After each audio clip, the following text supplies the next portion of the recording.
Ders 1. Gezi favorileri. Bunu aklımda tutacağım. En sevdiğiniz gezi noktaları nelerdi? Tarihi simge yapıları ziyaret etmekten gerçekten keyif aldım. Büyüleyiciydiler. Kulağa harika geliyor. Tarihi yerler genellikle bu kadar zengin hikayeler anlatır. Evet ve bu yerler aracılığıyla yerel kültürü keşfetmeyi çok sevdim. Gezinin bakış açımızı nasıl genişletebileceğini takdir ediyorum. Kesinlikle. Her yerin kendine özgü cazibesi ve tarihi vardır. Bir sonraki seyahatimiz için mutlaka ziyaret edilmesi gereken yerlerin bir listesini oluşturalım. Harika fikir. Birlikte yeni yerler keşfetmekten heyecan duyuyorum. Maceralarımızda daha unutulmaz anılar yaratmak için sabırsızlanıyorum. Ders 2. Kutu boyutları. Çeşitli boyutlarda gelirler. En büyük kutumuz bir dizüstü bilgisayara da sığabilir. Bu etkileyici. Elektronikleri güvenli bir şekilde taşımak için gerçekten kullanışlıdır. Kesinlikle. Farklı boyutlara sahip olmak, ambalajlamada çok yönlülük sağlar. Evet, geziler veya depolama için öğeleri düzenlemeyi kolaylaştırır. Bu kutuların hem kişisel hem de iş kullanımı için ne kadar pratik olabileceğini seviyorum. Kesinlikle. Her şeyi güvenli ve düzenli tutmak için çok önemlidirler.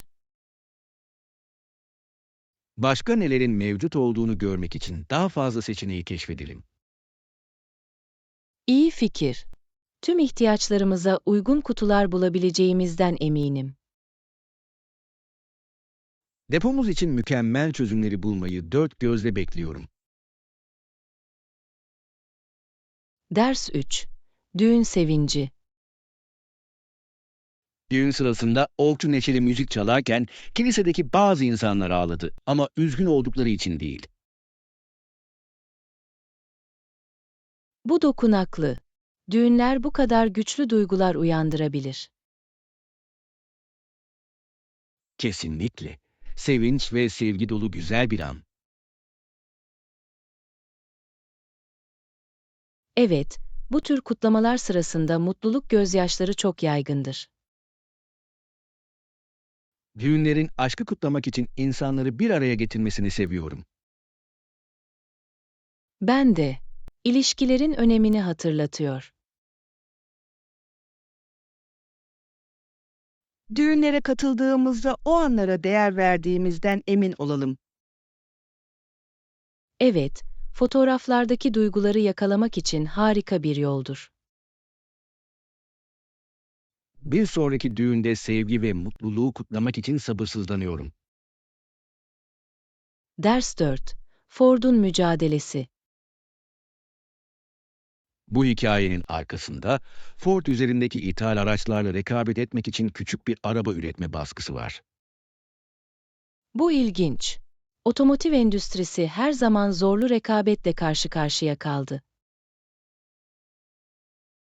Evet, Pinto bu pazar taleplerine önemli bir yanıttı. Şirketlerin değişen tüketici tercihlerine nasıl uyum sağladığı büyüleyici. Kesinlikle. İnovasyon böylesine dinamik bir pazarda alakalı kalmanın anahtarıdır. Pinto'nun o sırada halk tarafından nasıl karşılandığını merak ediyorum. Hem başarılarını hem de zorluklarını keşfetmek ilginç olurdu. Evet, etkisini anlamak bugünün pazarı için değerli dersler sağlayabilir. Bu konuyu daha derinlemesine inceleyelim. Otomotiv tarihinin çok önemli bir parçası. Ders 5. Boyuta doğru. Kur'an mükemmel geliyor. Peki ya boyut? Boyutlarına sadık mı çalışıyorlar? Evet, tam olarak uyduklarını duydum. Bu da çevrimiçi alışveriş için harika. Bu bir rahatlama, önce denemeden kıyafet satın almak her zaman zordur. Kesinlikle. Doğru uyumu almak, ne kadar rahat hissettiğiniz konusunda büyük fark yaratabilir. Doğru boyutlandırma bilgisi sağlayan markaları her zaman takdir ediyorum. Ben de. Çok zaman ve iade zorluğundan tasarruf sağlar. Herhangi bir karar vermeden önce beden tablosunu kontrol edelim. Harika fikir. En iyi seçenekleri seçmemize yardımcı olacaktır. Boyutlarımızda hangi fikirleri bulabileceğimizi görmek beni heyecanlandırıyor. Ders 6. Uçuş kısıtlamaları. Uçuşlarda hangi öğelerin yasak olduğunu hatırlamak önemlidir. Evet, keskin nesneler, ateşli silahlar ve patlayıcılara kesinlikle izin verilmez. Seyahat etmeden önce bu düzenlemelerden haberdar olmayı çok önemli buluyorum. Kesinlikle. Uçuş sırasında herkesin güvende kalmasını sağlamaya yardımcı olur. Kapsamlı güvenlik kontrollerinin güvenlik standartlarını korumaya ne kadar yardımcı olduğunu takdir ediyorum.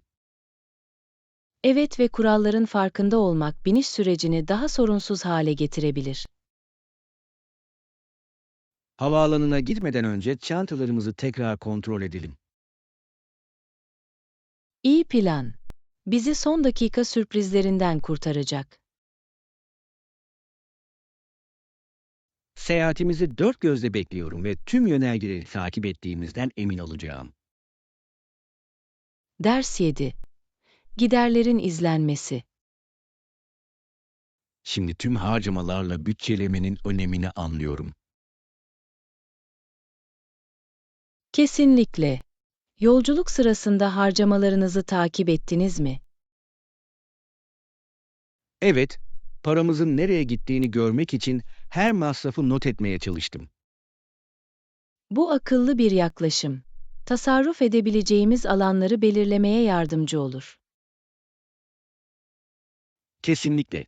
Dışarıda yemek için epeyce harcadığımızı fark ettim. Burada da aynı. Evde yemek yapmak uzun vadede bizi çok kurtarabilir. Bir dahaki sefere bütçemizi yakından takip edeceğimizden emin olacağım. Harika fikir. Önceden planlamak seyahatlerimizi daha keyifli hale getirebilir. Gelecekte daha akıllı seyahat etmeyi dört gözle bekliyorum. Ders 8. Emek mücadeleleri. Sendikacıların 100 yıldan fazla süren mücadelede uyguladıkları baskı bugün işçi haklarını şekillendirdi. Evet, işçi hakları açısından ne kadar ileri gittiğimizi görmek büyüleyici. Bu mevzuatın kapsamı adil muamele için devam eden mücadeleyi yansıtıyor. Kesinlikle. Toplu pazarlık ve dayanışmanın gücünü gösterir. Bu tarihi anlamanın mevcut haklarımızı takdir etmek için gerekli olduğuna inanıyorum. Katılıyorum. Bu özgürlükler için savaşanları tanımak önemlidir. Bu hareketlerin modern iş yasalarını nasıl etkilediği hakkında daha fazla bilgi edelim. Bu harika bir fikir gibi geliyor. Geçmişten çok şey öğrenebiliriz. Bu önemli konuyu daha derinlemesine incelemek için heyecanlıyım. Ders 9. Ütü ekipmanları güvenliği. Ütü ekipmanını çalıştırırken dikkatli olmanız için sadece bir hatırlatma. Evet, ısı üreten herhangi bir şeyi kullanırken güvenlik anahtardır. Her zaman önce kabloyu ve sıcaklık ayarlarını kontrol ettiğimden emin olurum. Bu akıllıca bir uygulama. Kazaların önlenmesine yardımcı olur. Ütü yaparken uygun kıyafetler giymenin de önemli olduğunu düşünüyorum. Kesinlikle. Gevşek giysiler sıcak yüzeylerin yakınında tehlike oluşturabilir. Ütü yaparken alanı her zaman temiz tutmayı unutmayalım. İyi nokta. İşlem sırasında dikkat dağıtıcı unsurlardan kaçınmak çok önemlidir. Birlikte güvenli ve verimli bir ütüleme rutini oluşturabiliriz. Ders 10. Yerel gelenekleri araştırmak. Güvenlik ikimiz için de önemlidir, özellikle seyahat ederken. Tamamen katılıyorum. Gitmeden önce yerel gelenekleri araştırmalıyız. Kültürel normları anlamak, yanlış anlamaları önlememize yardımcı olabilir. Evet, farklı ortamlarda nasıl davranılacağını bilmek saygılıdır. Bizi yerlilerle buluşturarak seyahat deneyimimizi de geliştireceğini düşünüyorum. Kesinlikle. Yerel gelenekleri benimsemek gerçekten zenginleştirici olabilir. Ziyaret edeceğimiz yerler hakkında öğreneceğimiz şeylerin bir listesini derleyelim. Harika fikir. Maceramızı daha anlamlı hale getirecek. Birlikte yeni kültürleri keşfetmekten heyecan duyuyorum. Ders 11. Trendlere göz atmak. Evet, onlara göz kulak oluyordum. Dikkatini çekene, Son zamanlarda piyasaya sürdükleri yeni ürünleri fark ettim. Umut verici görünüyorlar. bu ilginç. İnovasyonu iş başında görmek her zaman heyecan vericidir. Kesinlikle. Şirketlerin değişen pazar taleplerine nasıl uyum sağladığını seviyorum. Evet, alakalı ve rekabetçi kalma taahhütlerini gösterir. Bu eğilimlerin ileriye dönük planlarımızı nasıl etkileyebileceğini tartışalım. Harika fikir. Bilgi sahibi olmak daha iyi kararlar vermemize yardımcı olacaktır. Birlikte bu konuya daha derinlemesine dalmayı dört gözle bekliyorum. Evet, aydınlatıcı olacak. Ders 12. Hazineleri keşfetmek. Büyükannem bir bıçak aldı ve mandalı açtı. Bagaj her türlü hazineyle doluydu. Kulağa ilgi çekici geliyor. Gizli eşyaları keşfetmek çok heyecan verici olabilir. Kesinlikle. Anılarla dolu bir zaman kapsülü açmak gibi. Bu hazinelerin arkasındaki hikayeleri sadece hayal edebiliyorum. Evet, her öğenin muhtemelen kendisine bağlı özel bir önemi veya geçmişi vardır. Bu tür keşiflerin bizi geçmişimize nasıl bağlayabildiğini seviyorum. Kendi ailelerimizde ne tür hazineler bulabileceğimizi keşfedelim. Kulağa eğlenceli bir fikir gibi geliyor. Bazı büyüleyici hikayelere yol açabilir. Birlikte neler ortaya çıkarabileceğimizi görmek için heyecanlıyım. Ders 13. Kalıcı aşk. Başkalarına yardım ederler ve birbirlerine yardım ederler. 50 yılı aşkın süredir evliler. Bu inanılmaz. Böyle uzun süreli bir ortaklık gerçekten ilham vericidir. Evet ve sevginin karşılıklı destekle nasıl gelişebileceğini gösteriyor. Kesinlikle. Birbirlerine olan bağlılıklarını görmek güzel. Hayatın zorluklarını birlikte nasıl ele aldıklarına hayranım. Evet, takım çalışması başkaları için harika bir örnektir. Hayatımda böyle kalıcı bir aşka sahip olmayı umuyorum. Ben de. Arkadaşlığın gücünün bir kanıtıdır. Aşklarını kutlayalım ve deneyimlerinden öğrenelim. Ders 14. Amerikan kolonyalarının memnuniyetsizliği. Kuzey Amerika'daki kolonyal hükümetlerinden memnun olmadıklarını hissetmeye başladılar. Evet, İngiliz parlamentosunda temsil edilmedikleri için hayal kırıklığına uğradılar. Kesinlikle. Bu temsil eksikliği bağımsızlık arzularını körükledi.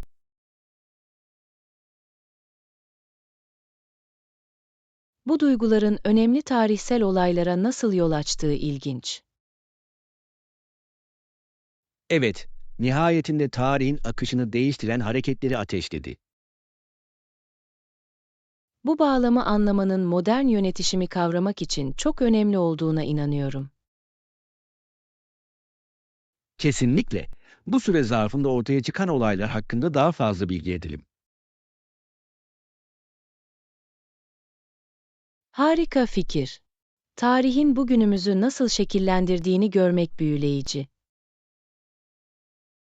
Birlikte öğrenmeyi dört gözle bekliyorum. Ders 15. Tuvalet malzemeleri alışverişi. Merhaba, bugün tuvalet malzemeleri alacak mısın?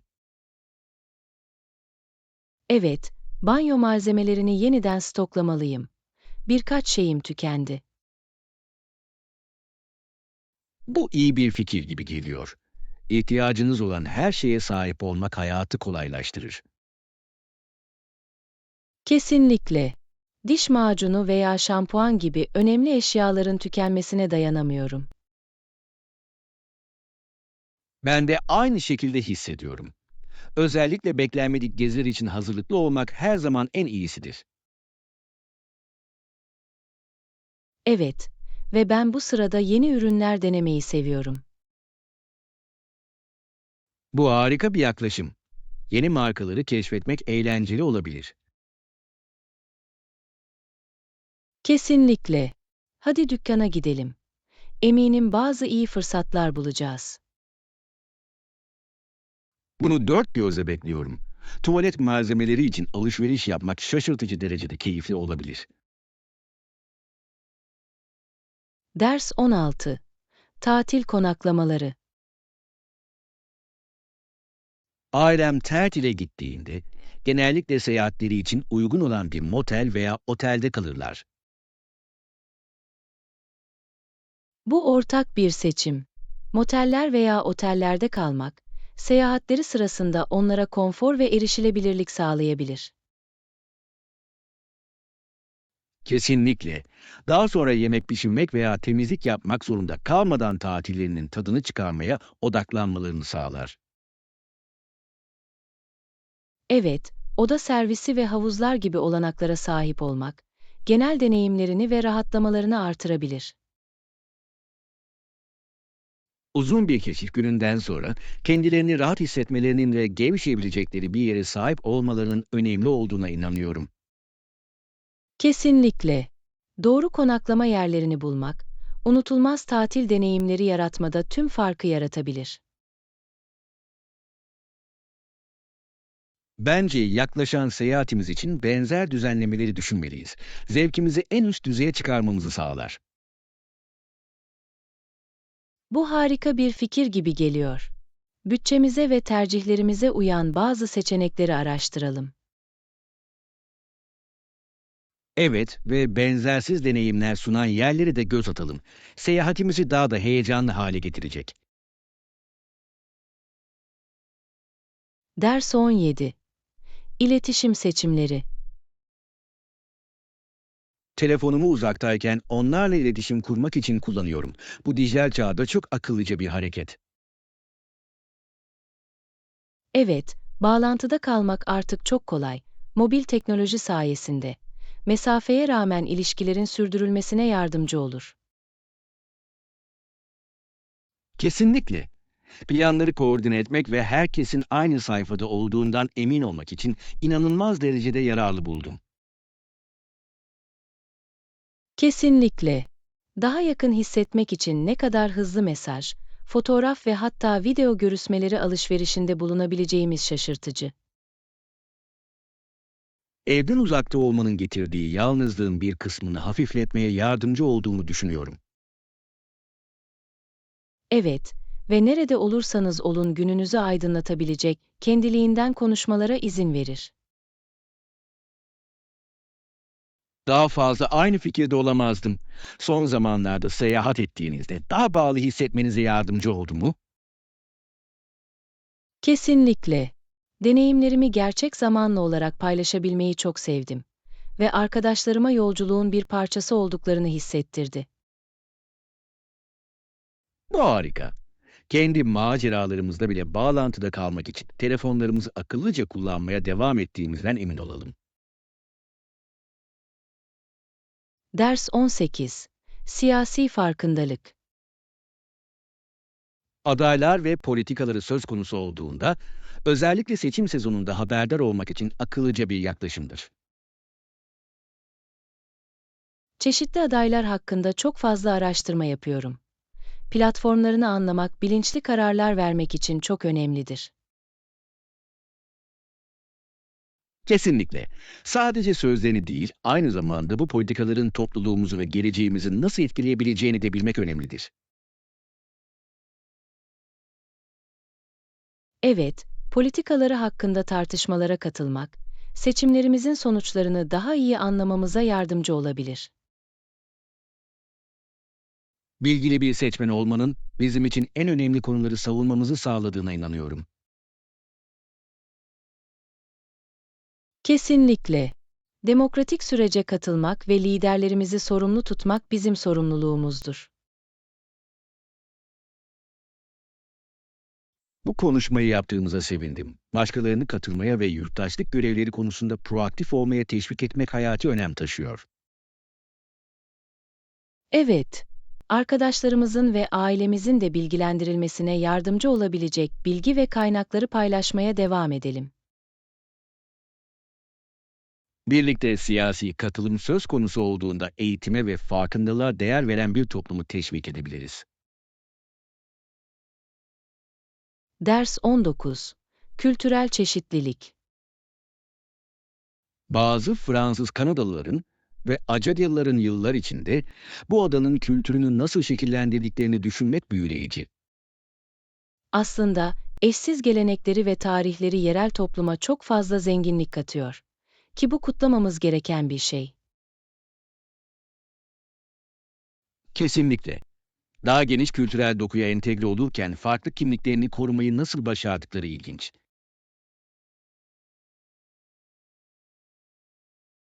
Evet ve dillerini ve geleneklerini günlük hayata harmanlama biçimleri, başka hiçbir yere benzemeyen canlı bir atmosfer yaratır.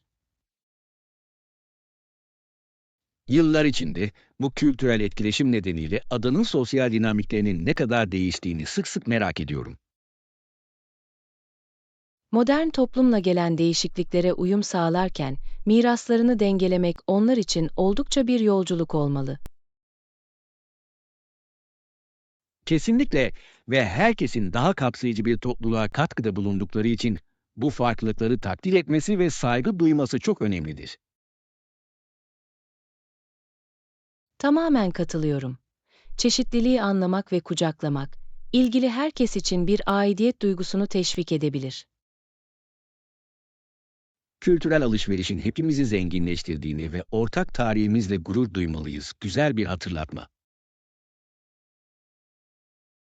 Ders 20. Dil evrimi. İngilizcenin nasıl geliştiğini hiç düşündünüz mü? Özellikle bilim ve teknolojiden gelen terimleri birleştirmeye başladığında. Birkaç yüzyıl önce yeni kelimelerin ve ifadelerin dile nasıl girdiğini ve toplumun değişen önceliklerini yansıttığını görmek oldukça ilgi çekici. Kesinlikle ve bu terimlerin genellikle dünyayı şekillendiren yeni keşiflerin ve yeniliklerin özünü yakalaması büyüleyici. Evet ve dilin bu kavramları içerecek şekilde uyum sağlama şekli iletişimin ne kadar dinamik ve duyarlı olabileceğini gösterir. Neredeyse her yeni nesil ve teknolojik ilerlemeyle sürekli büyüyen ve değişen canlı bir organizma gibidir. Kesinlikle. Ve bu değişimlerin sadece kelime dağarcığını değil, aynı zamanda kendimizi düşünme ve ifade etme şeklimizi nasıl etkilediğini düşünmek şaşırtıcı. Kesinlikle. Dildeki bu evrim, kültür, bilim ve iletişimin zaman içindeki birbirine bağlılığını gerçekten vurgular.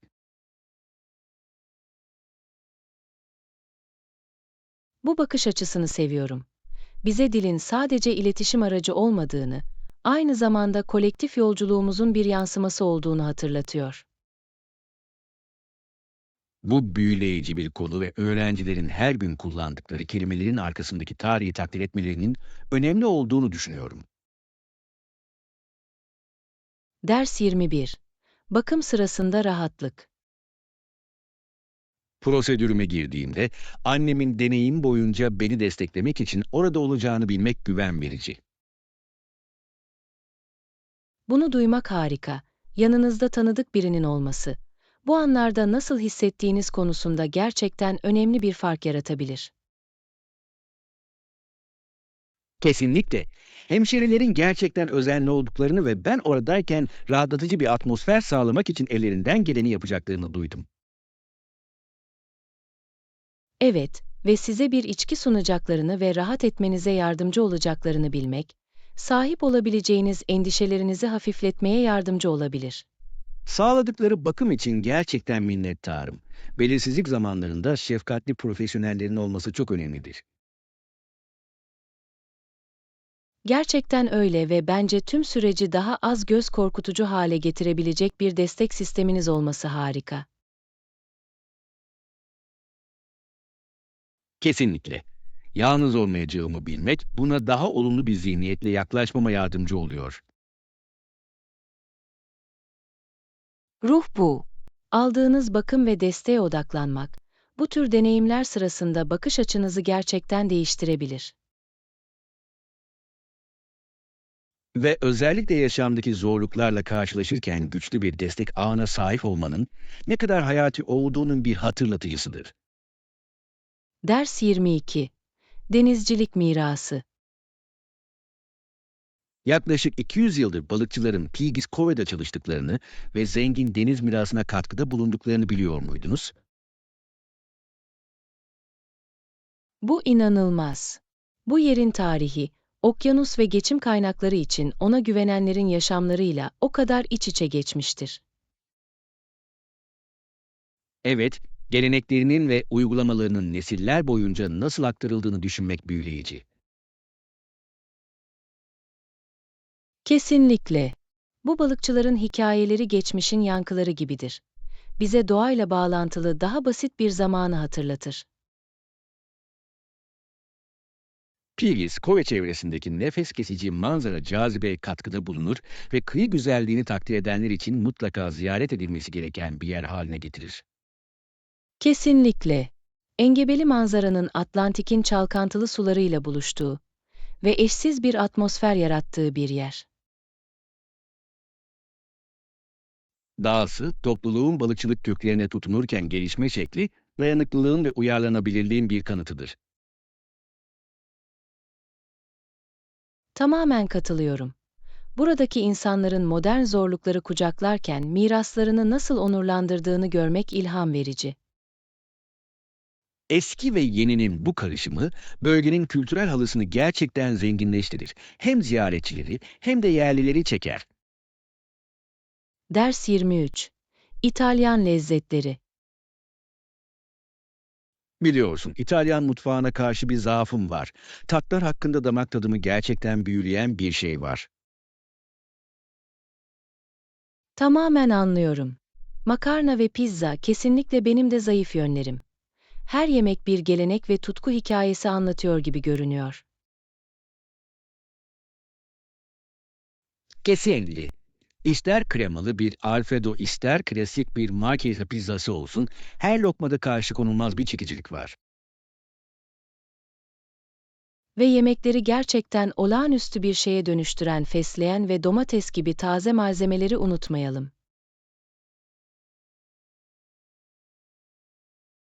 Evet, kaliteli malzemelere yapılan vurgu, İtalyan yemeklerini bu kadar özel ve rahatlatıcı yapan şeydir.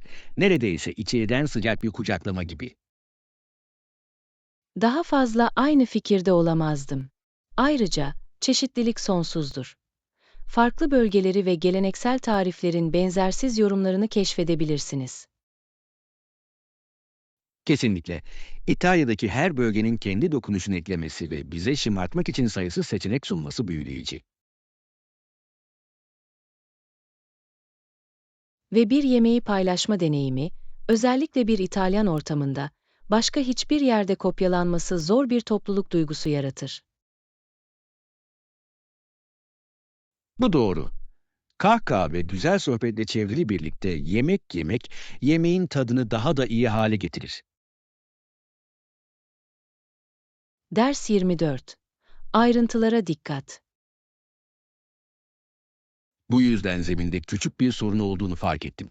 Bazı noktalarda düzensiz görünüyor. Oh, gerçekten mi? Bu kesinlikle ele almamız gereken bir şey. Hemen bir not alacağım. Böylece düzeltilmesini sağlayabiliriz. Evet, özellikle güvenli ve konforlu bir ortam yaratmak istiyorsak, her şeyi iyi durumda tutmanın önemli olduğunu düşünüyorum. Kesinlikle. Bakım ekibiyle iletişime geçtiğimden emin olacağım ve o alan için yeni bir döşeme çözümüne ihtiyacımız olduğunu bildireceğim. Kulağa harika geliyor. Bu ayrıntılarla ilgilenme konusundaki titizliğiniz için teşekkür ederim. Mekandan nasıl zevk aldığımız konusunda gerçekten bir fark yaratıyor. Teşekkür ederim. Bu yönlere özen göstermenin, dahil olan herkes için keyifli bir deneyime katkıda bulunduğuna inanıyorum. Kesinlikle.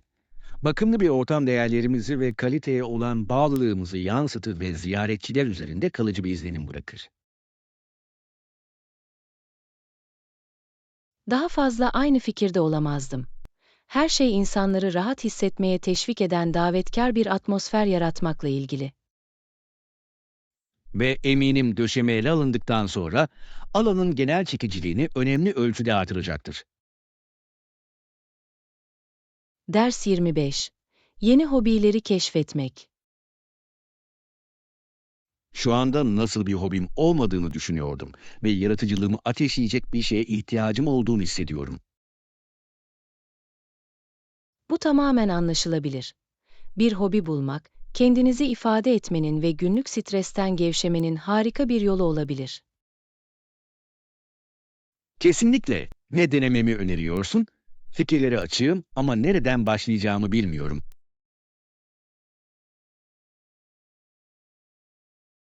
Resim yapmayı denemeye ne dersin? İnanılmaz derecede terapötik olabilir ve sürecin tadını çıkarmak için profesyonel olmanıza gerek yoktur. Kulağa ilginç geliyor.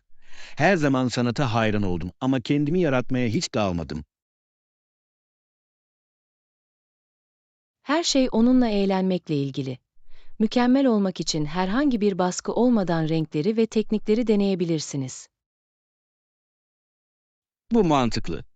Kendimi tuval üzerindeki renklerle ifade etme özgürlüğünden zevk alacağımı düşünüyorum. Ek olarak, bir enstrüman çalmayı da düşünebilirsiniz. Müzik yaratıcılık ve duygu için başka bir harika çıkış noktasıdır. Bu harika bir fikir. Her zaman gitar öğrenmek istemişimdir. Yaratıcılığı sosyal bir yönle birleştirmenin harika bir yolu olabilir. Ders 26. Gençlerin futboluna katılımı.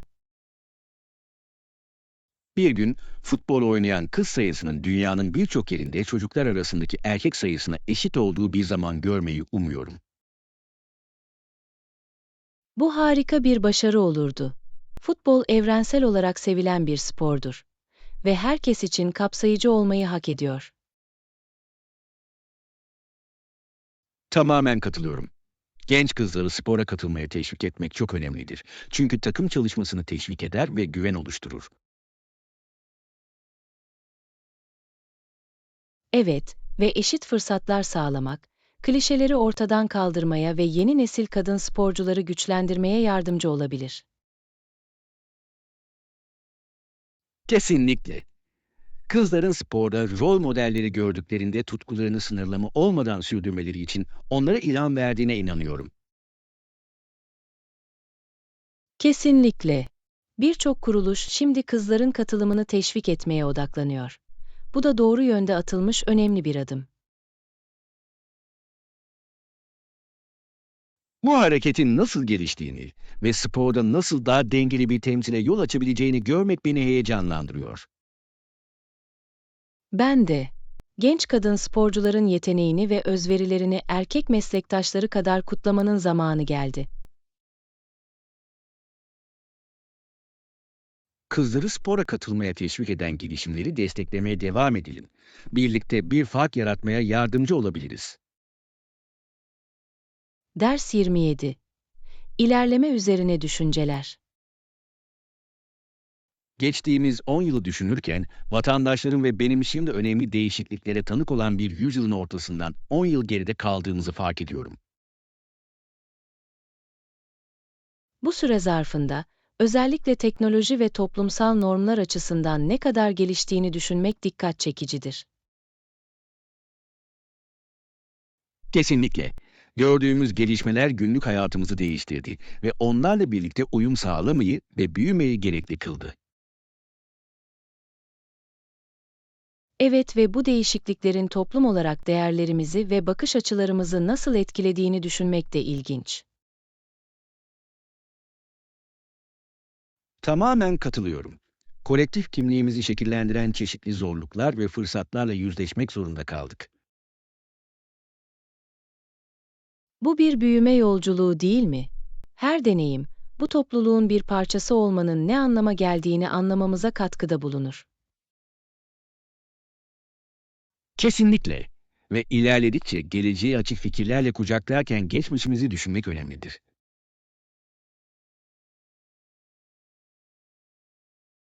Kendim daha iyi söyleyemezdim. Tarihimiz daha parlak ve daha kapsayıcı bir yarın inşa etmenin temelini oluşturuyor. Kesinlikle. İleride yatan potansiyeli ve toplumumuzdaki olumlu değişime nasıl katkıda bulunabileceğimizi düşünmek ilham verici. Ders 28. Fitness rutini. Zindeliğiniz için düzenli egzersiz yapıyor musunuz? Enerji seviyelerimi ve genel refahımı korumama gerçekten yardımcı olduğunu buldum. Evet, biliyorum. Her sabah koşuya çıkıyorum ve gerçekten dört gözle beklediğim günlük rutinimin önemli bir parçası haline geldi. Kulağa harika geliyor. Koşu, özellikle temiz hava ve huzurlu ortamda güne başlamak için harika bir yoldur. Kesinlikle. Beni sadece fiziksel olarak formda tutmakla kalmaz. Aynı zamanda zihnimi temizler ve günün geri kalanı için olumlu bir ton belirler. Tamamen katılıyorum. Dışarıda olmanın ve vücudunuzu doğayla ritim içinde hareket ettirmenin canlandırıcı bir yanı var. Evet ve koşmanın çevremle bağlantı kurmama izin vermesini seviyorum. İster sessiz bir park ister hareketli bir mahalle olsun. Hem zindeliği hem de farkındalığı hayatınıza dahil etmenin harika bir yolu gibi görünüyor. Kesinlikle. Ayrıca bana yeni rotalar keşfetme ve şehrin farklı bölgelerini keşfetme şansı veriyor. Bu harika bir bakış açısı. Sanırım bu faydaları elde etmek için kendi sabah koşu rutinimi başlatmayı düşünmeliyim. Ders 29. Hawaii'yi hayal etmek. Hawaii'yi ziyaret etmenin ne kadar harika olacağını hiç düşündünüz mü? Yemyeşil manzaralar ve çarpıcı plajlar bir cennet gibi görünüyor. Kulağa harika geliyor. Esinti içinde sallanan palmiye ağaçlarının olduğu güzel bir plajda dinlenme fikri çok çekici. Ve oradaki insanların inanılmaz kültürünü ve sıcak misafirperverliğini unutmayalım. Bu gerçekten eşsiz bir deneyim. Kesinlikle. Lezzetli yemeklerin ve büyüleyici performansların tadını çıkarabileceğiniz geleneksel bir luau'ya katılmanın bir zorunluluk olduğunu duydum. Evet, müzik ve hula dansı çok canlı bir atmosfer yaratıyor. Hawaii kültürünün kalbine sürükleyici bir yolculuk gibi geliyor. Ayrıca, kristal berraklığında sularda şnorkelle yüzmekten panoramik manzaralı nefes kesici parkurlara kadar eğlenebileceğiniz pek çok aktivite var. Kesinlikle. Volkanik manzaraları keşfetmeyi ve belki de o ünlü dalgalarda sörf yapmayı denemek isterim. Bu bir macera gibi geliyor. Ayrıca tarihi yerleri ziyaret edebilir ve adaların zengin tarihi hakkında daha fazla bilgi edinebiliriz. Kesinlikle. Hawaii'ye yapılacak bir gezi sadece bir tatil değil, aynı zamanda kişisel gelişim ve keşif için bir fırsat olacaktır. Ders 30. Fikri mülkiyet tartışmaları. Fikri mülkiyet haklarını tartışmak için biraz zaman ayırmamızın çok önemli olduğunu düşünüyorum. Özellikle mevcut projemizde. Tamamen katılıyorum. Bu hakları anlamak, ileriye dönük fikirlerimizi ve yeniliklerimizi korumamıza yardımcı olacaktır. Kesinlikle. Ekibimizdeki hassas bilgileri korumak için gizlilik anlaşmalarının önemini de araştırmalıyız.